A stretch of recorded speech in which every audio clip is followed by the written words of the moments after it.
Bonjour à tous. Aujourd'hui, on va décortiquer ensemble un plan d'action très concret pour faire face à cette immense vague de l'intelligence artificielle qui est en train de tout changer dans le monde du travail. Et ce n'est pas pour demain, c'est pour maintenant. Allez, on plonge dedans. On commence direct avec une citation qui met les pieds dans le plat. Ça vient d'un très grand groupe, en pleine restructuration. Le message, il est brutalement honnête. L'adaptation, ce n'est plus une option, c'est une question de survie professionnelle. Les enjeux sont là et ils sont énormes. Et il ne faut pas se voiler la face, ce n'est pas un problème pour plus tard. Le point de bascule, c'est maintenant. Des programmes massifs de formation pour des centaines de milliers de personnes sont déjà lancés. La question n'est plus est-ce que ça va arriver, mais plutôt comment on y va et à quelle vitesse. En fait, la pression arrive de partout en même temps. D'un côté, les entreprises sont en train de réallouer des budgets colossaux vers l'IA, vers l'automatisation, et de l'autre, on entend les dirigeants dire publiquement, noir sur blanc, que les profils qui ne s'adapteront pas devront partir. C'est cette double pression qui rend une réaction immédiate absolument indispensable. Ok, le constat est posé, il est assez clair. Maintenant, la question c'est on fait quoi? Passons du problème aux solutions. Quelles sont, très concrètement, les compétences qu'il faut acquérir pour rester pertinent, pour continuer à apporter de la valeur dans ce nouveau monde? Alors voilà un peu la nouvelle carte des compétences. On peut la voir en deux parties. D'un côté, il y a le socle commun, ce que tout le monde va devoir maîtriser, comprendre un minimum la donnée, savoir comment l'IA peut aider dans son propre métier, apprendre à bien parler aux IA. Et de l'autre, il y a les compétences plus pointues, pour les experts. L'automatisation, la gestion fine des connaissances avec ce qu'on appelle le RAG, ou encore les MLOps, qui sont un peu la machinerie en coulisses pour que tout fonctionne bien. Justement, ce fameux RAG, qu'est-ce que c'est? En fait, c'est une technologie absolument clé.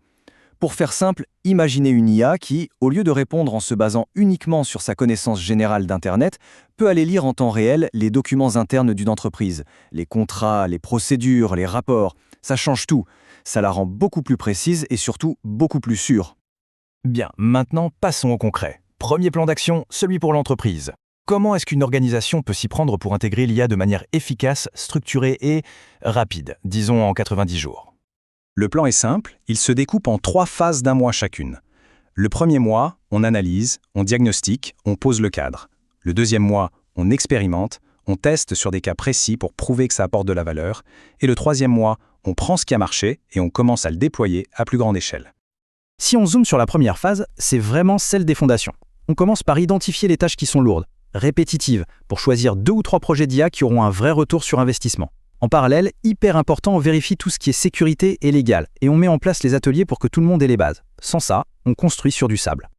Phase 2, la preuve par l'exemple. Ici, la règle d'or, c'est de ne pas se disperser. On lance 1 ou 2 projets tests, des preuves de concept, pas plus. On suit ça de très près avec des démos toutes les semaines. Le but est simple, mesurer l'impact réel, chiffre à l'appui, par rapport à la situation de départ. On veut des preuves, pas juste des belles paroles. Et enfin, phase 3, on transforme l'essai. On prend le projet qui a le mieux fonctionné et on l'étend. Mais le point crucial ici, c'est de former des relais, des champions en interne qui vont aider leurs collègues. On met aussi en place des outils de pilotage pour garder une vision d'ensemble. L'idée, c'est que l'IA devienne l'affaire de tous, pas seulement d'une petite équipe d'experts. D'accord, ça c'était la vision pour l'entreprise. Mais individuellement, comment s'y prendre? Comment peut-on, chacun à son niveau, monter en compétences très vite pour non seulement suivre le mouvement, mais carrément devenir un pilier de cette transformation? Eh bien voici un plan d'attaque personnel, en 6 semaines. Et la philosophie, c'est d'être dans le faire, pas juste dans l'apprentissage théorique. Semaine 1 et 2, on acquiert les bases.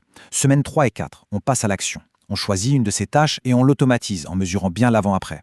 Et enfin, semaine 5 et 6, on partage ce qu'on a appris. Le but ultime, c'est de se construire un portfolio de résultats concrets. C'est génial de se lancer, mais il faut le faire intelligemment. Adopter l'IA, c'est puissant, oui, mais ce n'est pas sans risque. Il faut donc parler des défis pratiques et surtout de la façon de mesurer si les bénéfices promis sont bien le rendez-vous.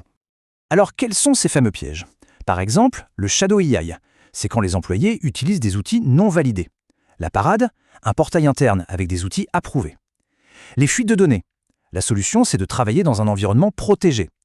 On le voit bien, pour chaque risque, il existe une contre-mesure. La clé, c'est vraiment d'anticiper. Et les bénéfices alors? Parlons chiffres. Un impact très classique, c'est une réduction du temps de traitement. Ici, moins 35%, c'est énorme. C'est un gain de productivité direct, mesurable, indiscutable. Mais ça ne s'arrête pas à faire les choses plus vite. Ça peut aussi avoir un impact direct sur le business. Par exemple, plus 15 points sur les taux de conversion. Là, on ne parle plus seulement d'efficacité, on parle de croissance. Et le troisième grand bénéfice, c'est la qualité. Moins 60% d'erreurs. L'automatisation intelligente, ça ne rend pas seulement plus rapide, ça rend aussi plus fiable. Vitesse, croissance, qualité. Le trio gagnant. Pour terminer, il faut insister sur un point fondamental. Le succès avec l'IA, sur le long terme, ce n'est pas qu'une histoire de technologie ou de compétences. C'est avant toute chose une question de culture d'entreprise. Et la culture qui gagne, c'est une culture de l'action. On arrête avec les grands plans rigides sur 5 ans. On cherche des petites victoires, mais qui sont visibles par tous. On fait confiance aux équipes sur le terrain. Et surtout, on apprend en faisant, en produisant, pas seulement en lisant des slides. C'est un vrai changement de mentalité. La conclusion, c'est que la ligne a bougé. Définitivement. Les règles du jeu de l'employabilité ont changé. Elles se redéfinissent autour de cette capacité à apprendre, à s'adapter et à créer de la valeur avec ces nouveaux outils. Les cartes sont rebattues pour tout le monde. Alors, la vraie question qui se pose maintenant est toute simple. Quelle sera la prochaine action à entreprendre ?